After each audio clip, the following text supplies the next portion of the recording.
Oke, halo guys, balik lagi bareng gue ya di channel Dividend Investor TV. Hari ini hari Sabtu ya, tanggal 18 Oktober tahun 2025.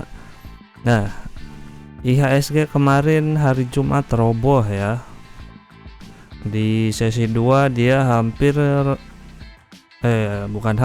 dia menyentuh 3% ya robohnya. Cuman mantul lagi sedikit, akhirnya cuma roboh 2,5% ya. IHSG balik lagi ya, di bawah harga 8.000, sekarang ada di angka 7.915 ya.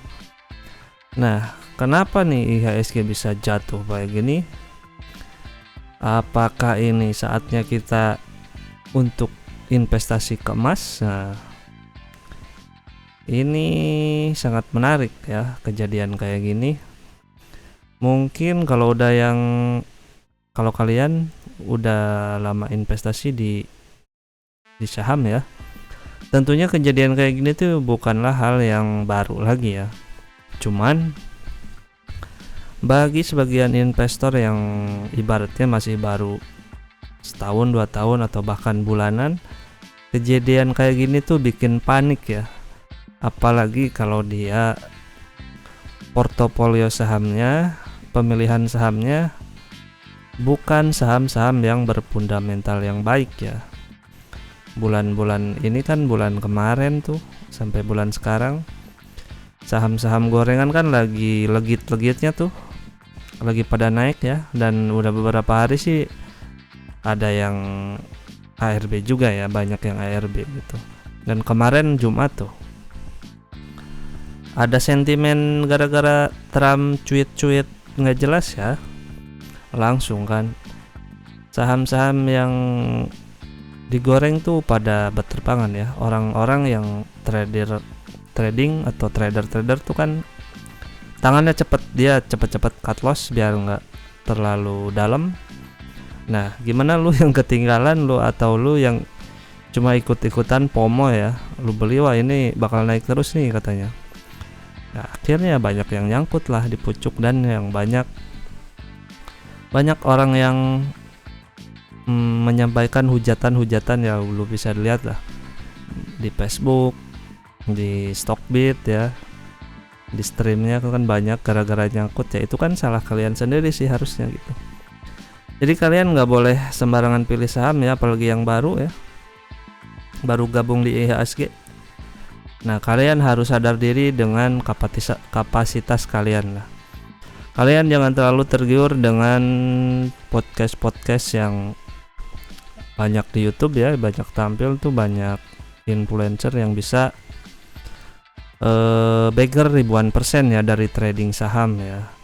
Gitu. Mereka kan ada ilmunya, ada relasi, ada koneksi, ada link ya, lengkap lah mereka bisa melakukan hal itu. Nah, kalau lu yang gak punya apa-apa dan lu yang cuma ngitung-ngitung kancing atau ikutan kata si ini bagus ya, itu mah alamat dikarungin ya.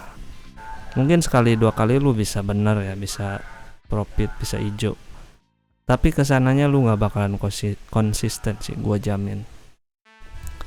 Soalnya kalau kayak gitu susah lah ya, lu harus punya banyak sekali elemen-elemen yang harus lu punya untuk bisa menang di dalam hal tersebut ya. Jadi lu jangan terlalu percaya dengan bagger-baggeran ribuan persen ya. Kalau ada yang bagger ribuan persen dari hasil misal lu ikut kelas dari influencer tersebut ya, lah cobalah lu berbagi di kolom komentar, apakah lu ikutan terus lu banyak bagger dan apakah itu konsisten, atau lu malah dikarungin sendiri sama influencernya tersebut ya. Nah gitu. Nah, mari kita bahas lah ya sedikit tentang kejadian ini ya. IHSG turun 2,5% atau 209 poin ya, tadi ke 7.915 ya. Iya, emang kacau banget ya. Sekarang saham gorengan yang pegang saham gorengan ya auto ketar-ketir ya pasti ya. Transaksi hariannya sih kemarin di 24 triliun ya. Asing sih masih net sell ya 300 miliaran ya. Nah, apa yang jadi penyebabnya? Nah, pertama sih sentimen antara si ini nih, Gue juga bilang nih ke kalian kan harus bener-bener ngerti cara pola pikir si Donald Bebek ini ya. Dia itu bisa asal ceplos-ceplos. Nah, asal ceplos-ceplos terus di direaksi sama pasar kan. Kalau dia ngomongnya bagus ya bisa bagus, kalau ngomong jelek ya reaksi pasar otomatis jelek juga gitu. Tapi kan kita nggak tahu tujuan di belakang dianya itu apa gitu. Jadi kita kalau mau aman ya kita pilih aja saham yang fundamentalnya bagus gitu, yang bagi dividen contohnya gitu, jangan yang goreng-gorengan ya gitu. Nah, si Donald Trump kan dia update ya, mengancam Cina untuk AS akan menaikkan impor untuk Cina tuh 100%. Tapi ini belum diberlakuin ya. Nggak tahu ini akan berlaku atau enggak, kita lihat aja nanti berita update-nya gitu. Terus ada juga kekhawatiran bank-bank regional di AS yang menghadapi masalah keuangan.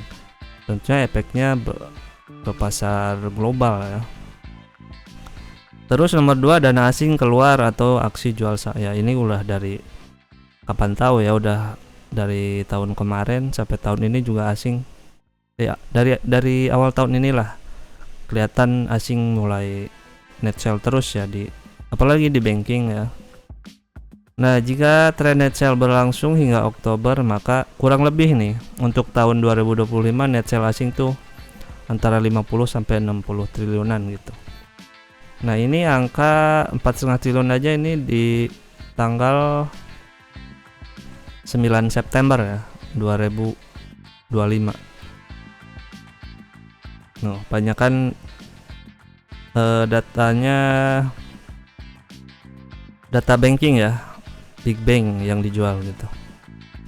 Terus valuasi dianggap udah tinggi ya emang karena IHSG kita tuh penopangnya ya akhir-akhir ini bukan saham big bank ya, tapi saham big cap, tapi saham konglo ya, sama ya gorengan-gorengan tadi yang pada naik ya, itu kan bisa menyumbang juga ya.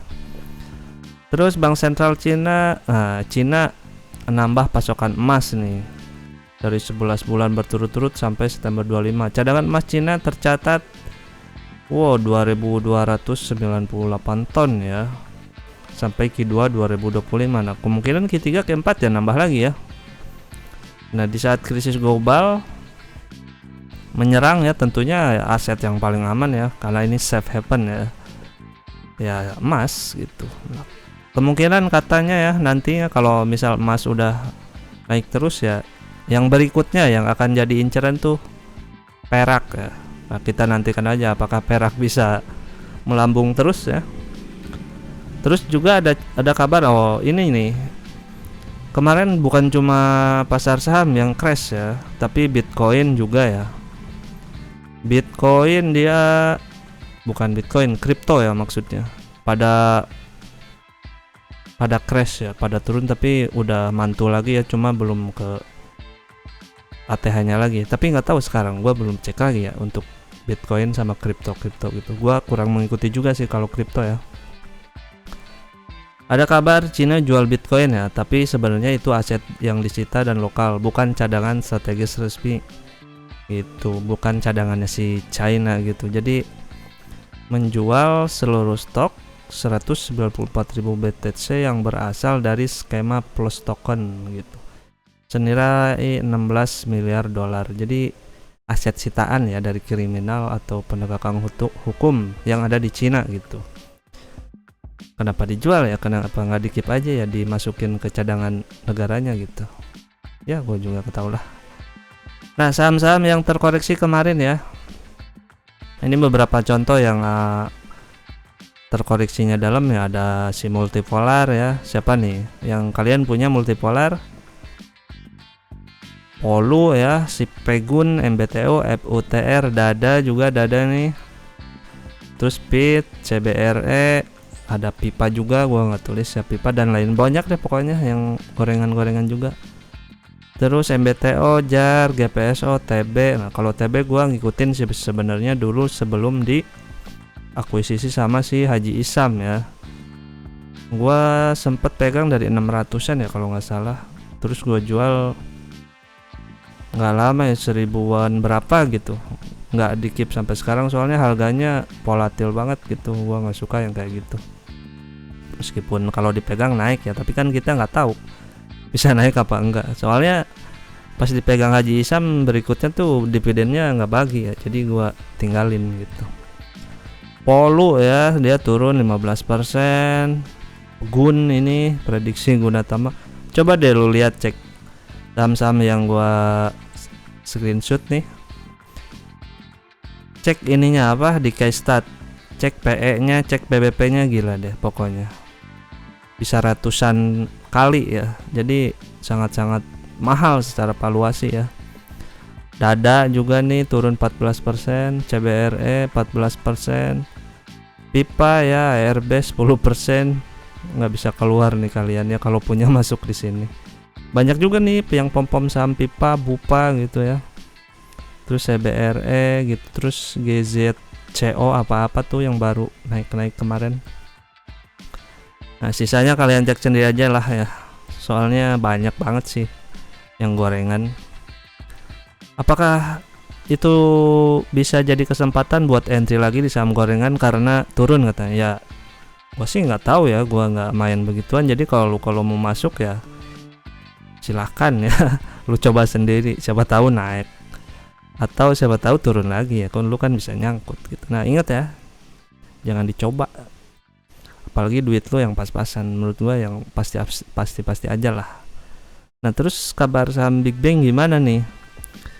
Nah Big Bang ternyata turunnya cuma tipis ya, karena mungkin distribusinya udah banyak ya, jadi kejadian kemarin tuh nggak terlalu berpengaruh ya untuk Big Bang, karena soalnya sekarang udah murah juga sih kalau menurut gua ya harganya gitu. Kalah BBCA malah naik ya 2,7%. Udah murah banget nih BBCA.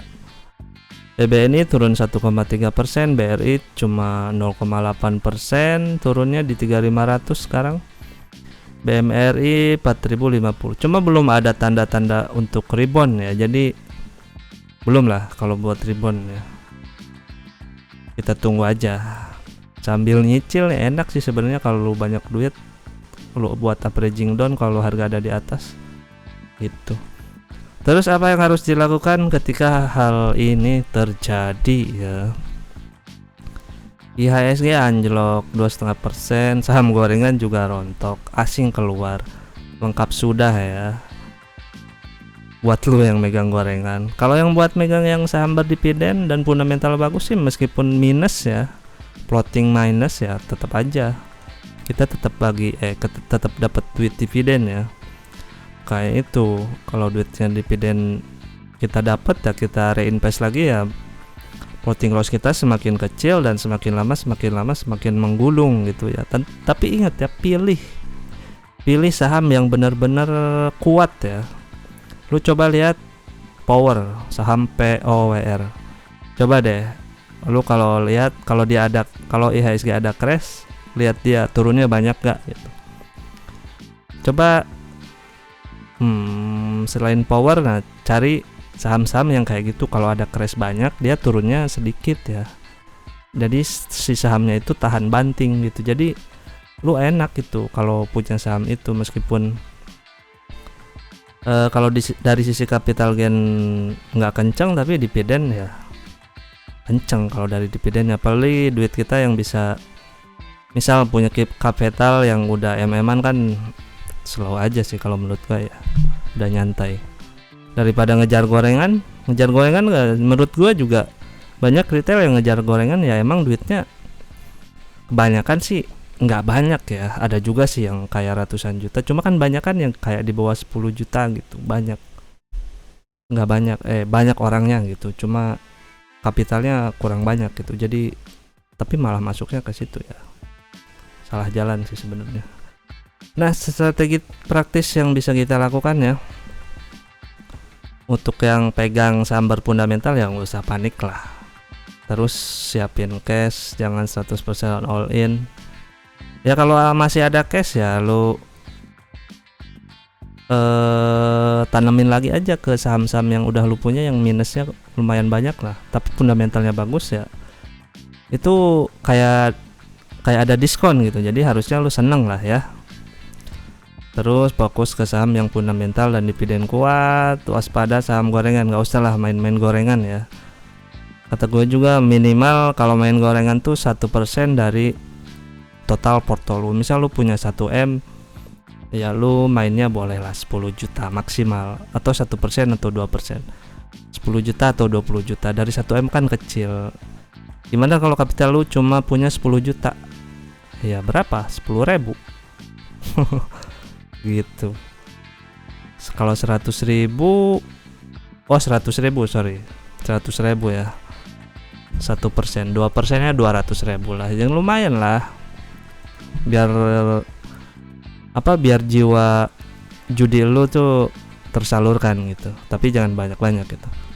Gunakan momen buat averaging down di saham yang bagus ya. Diversifikasi boleh tuh. Lu di saham, terus RDPU ya, reksadana pasar uang, bagus. Jangan reksadana saham ya. Terus emas juga boleh nih, emas sebenarnya. Cuma gua nggak invest emas sih, gua nggak tertarik ya. Gua lagi fokus di saham aja. Kalau udah gede kapitalnya, lebih gede dari sekarang ya boleh lah diversifikasi. Kalau sekarang kayaknya belum lah kalau buat ukuran gua. Terus apa yang harus dilakukan kalau ternyata terlanjur nyangkut di saham yang busuk ya? Nyangkut di saham bagus, emiten ya, BBCA, BRI itu masa nyangkutnya di saham bagus ya. Kalau nyangkutnya di saham bagus ya tenangin dulu, evaluasi ya, bla bla tadi udah dijelasin ya. Kalau nyangkut saham di gorengan busuk, saham di gorengan atau saham busuk, ya ciri-cirinya volume tipis, digoreng influencer ya, hati-hati ya, lu yang kebawa oleh influencer, oleh saham-saham ini meskipun dia berbayar ya. Lu ikut grup misalkan berbayar, jangan terlalu percaya 100%, kecuali lu udah buktikan kalau dia benar terus gitu. Tapi kan dalam benar terus itu ada aja misal 1-2 yang salah, masih wajar ya. Cuman kalau dia berniat untuk ngarungin lu ya hati-hati. Harga dulu naik tapi anjlok. Nah, terus ya langkahnya lu jangan denial ya, lu jangan mencari alasan kalau nanti juga harganya balik lagi ya gitu. Kalau lu punya keyakinan gitu ya udah, lu ikutin aja keyakinan lu. Buktikan ya di pasar saham apakah bisa naik lagi atau enggak. Kalau makin turun ya ikhlasin aja lah duitnya gitu. Itu kan salah lu sendiri. Terus kalau nyangkut di saham pucuk ya stop berharap balik ke pucuk, tentukan titik realistis buat keluar ya. Lu harus punya, namanya trader ya, harus punya titik stop loss yang konsisten ya. Misal lu stop lossnya di 5%, kalau udah nyentuh 5% buang, 3% buang gitu. Jangan nunggu 5%, nanti aja ntar juga naik lagi kalau naik gitu. Kalau enggak ya makin turun 10, 15, 20 makin habis kan modal lu gitu. Jadi harus konsisten untuk di cut loss ya. Tentuin besaran cut lossnya berapa persen gitu. Itu mah pasti udah diajarin lah ya sama trader-trader. Terus berikutnya daripada lu main gitu, mendingan lu alihkan ke saham yang sehat ya. Saham-saham yang fundamentalnya bagus gitu. Cegah nyangkut jilid 2. Ingat, tobat, jangan diulangi. Lu bertobat kepada diri lu sendiri udah. Oke. Terus mental game yang harus lu kuasai ya, lu harus terima rugi ya kalau lu nyangkut di saham gorengan. Terus lu catet tuh semua trade saham bodong lu, terus reset mindset tujuan kita buat investasi itu apa gitu. Lu mau main-main apa lu mau ngegedein kapital? Nah, ini si Opa Charlie Munger bilang, ini dia yang bilang bukan gua ya, the big money is not in the buying and selling but in the waiting gitu bro. Jadi uang besar itu bukan dari jual atau beli, tapi dari menunggu. Ya ini sih tergantung ke mindset lu dalam mengartikannya ya. Kalau lu jago dalam trading ya mungkin yang dibilang si Charlie Munger ini nggak mempan buat lu ya. Tapi itu untuk pure yang lu punya ilmu, punya segalanya lah tentang trading dan lu sukses. Nah, omongan ini boleh lah lu anggap apa sih itu katanya gitu, boleh lah. Tapi kalau buat lu yang orangnya biasa-biasa aja, otak lu segitu-gitu aja, ilmunya segitu-gitu aja, dan koneksinya juga segitu-gitu aja, cobalah lu renungkan perkataan ini. Dia Charlie Munger ya, gurunya Warren Buffett kalau nggak salah. Yang sabar bakal dapat dividen, yang panik dapat stres gitu. Tentunya kita harus pilih saham yang berdividen ya. Jadi intinya begitulah, balik ke diri kalian masing-masing ya. Terus apakah sekarang saatnya membeli emas? Nah, itu gua balikin ke diri lu juga masing-masing, karena itu tergantung ya dari opini dan tujuan investasi kita masing-masing untuk kedepannya gitu. Jadi kalau lu merasa membeli emas saat ini dan akan bagus untuk ke berikutnya, ya boleh-boleh aja. Sekarang kan banyak ya emas digital atau emas batangan, lu boleh lah. Bisa juga ya, misal lu mau beli sekilo atau 2 kilo ya silahkan aja ya. Kalau pakai emas asli boleh, emas digital juga boleh ya, asal dibeli yang di resmi-resmi ya. Oke, sementara segitu dulu ya. Ini tentang omongan-omongan yang gak jelas dan membahas yang hari Jumat kemarin ini ya, karena ada crash besar ya. Semoga video ini ada manfaatnya, dan ingat untuk yang main gorengan ya nikmati aja lah ya. Kalau lu belum berubah ya suatu saat nanti lu juga bakal kena batunya gitu ya. Gitu, kecuali lu emang orang-orang yang jago di bidangnya tersebut ya. Itu kalau lu yang ingat kata gue juga, kalau orangnya cuman orang biasa-biasa aja ya, menurut gua tinggalin lah gitu. Itu menurut gua ya. Oke, segitu dulu.